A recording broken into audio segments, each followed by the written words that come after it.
سلام بچه‌ها، رضا هستم با یه ویدیو دیگه. بچه‌ها امروز اومدیم در مورد تاریخچه سونی 3 باهاتون صحبت کنم.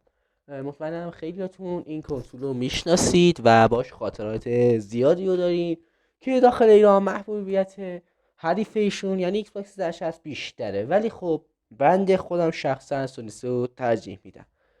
بریم سراغ ویدیو. بچه ها اول ویدیو اینو بهتون بگم که قراره از این خونه بریم و به جای دیگه بریم. حالا الان نه، یه فکرم یه ماهی بشه، یه ماه بعد. اگه از این سبک چیدنم خوشتون اومد به هم بگید تو کامنت ها، ممنونتون میشم و ممنون میشم هم لایک و سابسکرایب و زنگوله همه اینا رو انجام بدید. کامنت هم در مورد این طرز چیدمان بدین که داخل خونه بعدی قراره یه ذره بهترش کنم. طرز چیدمان همین باشه ولی عکسای بیشتر، ریسه برق و شور تخم مرغ سیاه، نمیدونم بهش چی میگین، اونو بذارم. و اینم بگم که ایده این ویدیو بیشتر از پیج مایا خانوم برداشته شده و امیدوارم که کپی رایت نده و فکر نکنم ببینتش، چون کسی که 70-80 هزار نفر دنبالش میکنن کجا، منی که 13-14 نفر دنبالم میکنن کجا، ولی امیدوارم که مثل مایه خانم به جاهای بهتری برسه. بریم سراغ ویدیو برای بار دوم. خب اولین دفعه که سونی فکر میکرد عین سونی 2 قرار فروش فوق‌العاده‌ای داشته باشه، ولی ذهی خیال باطل. سونی شرکت پلی استیشن یا سونی فکر این بود که یه کنسولی بسازه که 100 سال از علم اون موقع بیشتر جلوتر باشه و وقتی که این حرکت رو میزنه با چند تا شرکت های دوباره چینی مثلا با هم صحبت میکنن و یه مادربرد بسیار قوی درست میکنن که 6 هسته‌ای بوده. با این مادربرد واقعا فوق‌العاده بوده. سونی داخل این مراسمی که برگزار کرده برای معرفی سونی 3 اول معرفیش میکنه، هیچ عکسی نشون نمیده، میگه که ما قراره داخل فلان روز فلان ساعت سونی 3 رو به شما مثلا نشون بدیم عکسشو. حالا فعلا کار داره، نمیتونیم چیزی بگیم و بقیه مثلا بازی های سونی 2 رو معرفی کرد و میگذره تا حدودا فکر کنم 4-5 ماه سونی بالاخره رونمایی میکنه از پلی استیشن 3 که واقعا اول دستگیرش رو شما نگاه کن. اولین دستگیری که قرار بوده با سونی 3 باشه این بوده. شما فکر کن بخوای با این بازی کنید شبیه بومرنگ میمونه. حالا نمیدونم سونی چه فکری با خودش کرد که اول اینو گذاشت واسه سونی 3، ولی خدا رو شکر همون سونی 2ش کرد و یه آرم پلی استیشن اضافه کرد روش که واقعا از این بابت خوشحالم.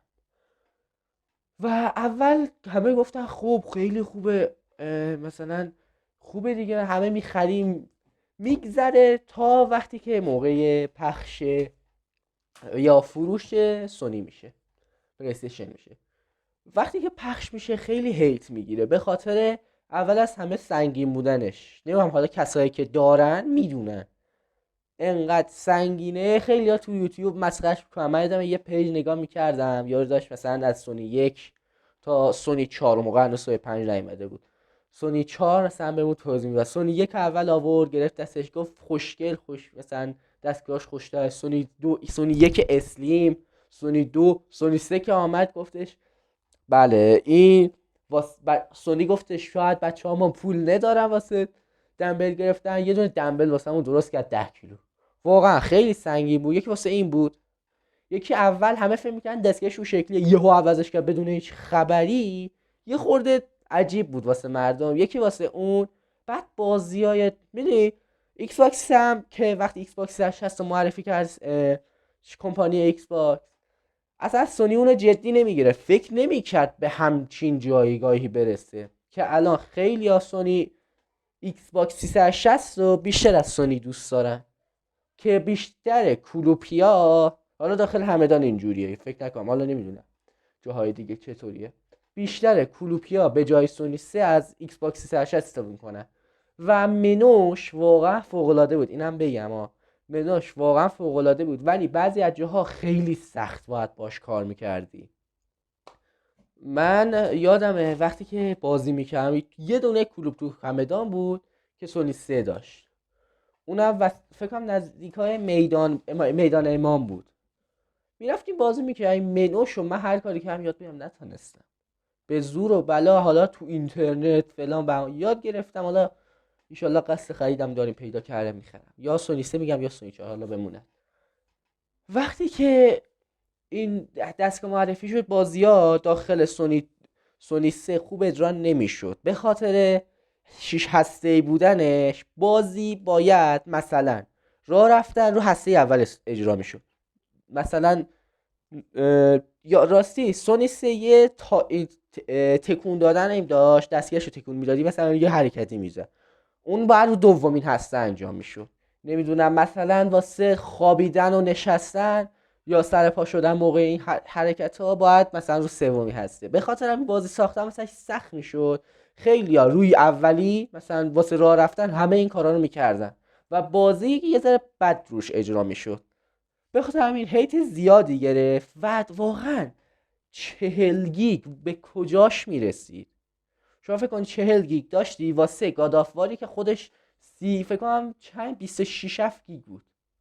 خب یعنی چی بخوای یه دونه گادافوار بریزی، اون موقع هم فکر کنم جی تی ای وی هم فکر کنم هنوز معرفی نشده، بخوای یه دونه گادافوار بریزی 4 تا بازی دیگه پر شده بود. یکی هم واسه این بود. گذشت بعد 2-3 سال، اول وقتی که داشتن اجرا میکردن کمپانی که شوکو اختراع کرده بود مثلا درست کرده بود گفتش که آقا من نمیخوام دست شما باشه. دوباره اونجا بدبختی سونی شروع شد که آقا تو رو خدا نکن که ما بر نگردیم به سونی 1 با جهت ها کار کنیم. مجبور شدن کلی پول به یارو بدن که مثلا چیز نشه، اتفاقی نیفته.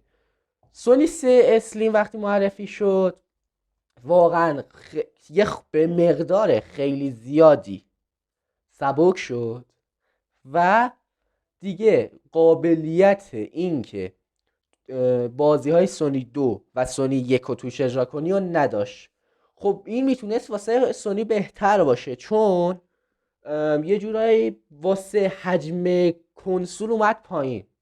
یه جورایی مثلا اگه 40 گیگ بود حافظه دستگاه 40 گیگ بود، 10 گیگشو مختصر میداد واسه یه چیز بازی های سونی. ولی همین و دیگه از سونی 3 اسلیم، نه سونی 3 اسلیم داشتش نه سونی 3 سوپر اسلیم. و اگه و الان هم میتونید یه مودی روش نصب کنید که بازی های سونی 1 و سونی 2 رو بازی کنید، ولی فکر نکنم کسی بخواد. بعد مثلا بعضی از بازیاش نه ها، مثلا رزیدنت اویل 4 رو میتونید بازی کنی، نمیگم نمیشه، نمیدونم گادافوار 1 و 2 رو میتونیم بازی کنیم. بازی های مختصر مثل سرباز کوچولو من بازیش کردین رو قطار میدوید بالا پایین میپرید، اینا مثلا مختصر خود سونی 1 بودن، اونو نمیتونه دیگه داخل اسلیم بازیش کنید. و داخل اسلیم بازی ببخشید حافظه‌اش رفته بود بالاتر، حافظه 128 گیگ اومد و 5 گیگش حدودا واسه چیزای خود بازی میرفت 123 گیگ. خوب بود دیگه، مثلا چون که اون موقع معرفی چیزم بود، معرفی جی تی آی وی و میتونستیم هم جی تی آی رو داشته باشیم هم کلی بازی دیگه هم گادافوار 3.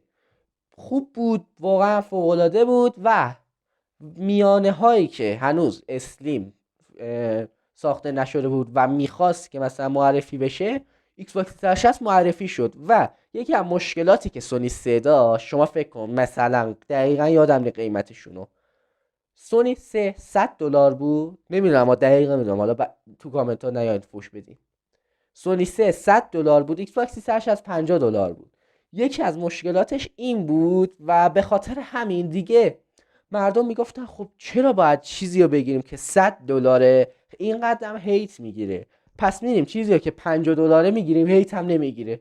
واقعا مشکلی نداشت ایکس باکس 360. من خودم واقعا تجربهش کردم، بازیش فوق العاده بود ولی خب من به خاطر گادافوار و لستافاس میخوام سونی 3 بگیرم و مشکلی نداره. خب بهتری که اینو بگیریم و میرن سراغ میرن سراغ ایکس باکس رو میگیرن و خیلی اونجا سهام سونی سقوط میکنه و رو به برشکستگی میره و به زور خودشون میکشن بالا. اسلیم رو معرفی میکنن. با معرفی اسلیم اوضاع فرق میکنه به خاطر همین دلایلی که بهتون گفتم. هم فکر کنم 25-30 دلار ارزون تر میشه. دقیقاً بعد 2 ماه ایکس باکس 360 اسلیم معرفی میشه که به این شکل شمایل بود و فوق العاده زیبا بود. این دوتا واقعا با هم در حال جنگ بودن، یه جورایی اینطوری واسهتون توصیف کنم. سونی که میومده چیز میداده، کنسولو میداده، فرداش اون ایکس باکس میومده کنسولو میداده. دوباره همین شکل ادامه پیدا میکنه تا موقعی که سوپر اسلیم معرفی میشه.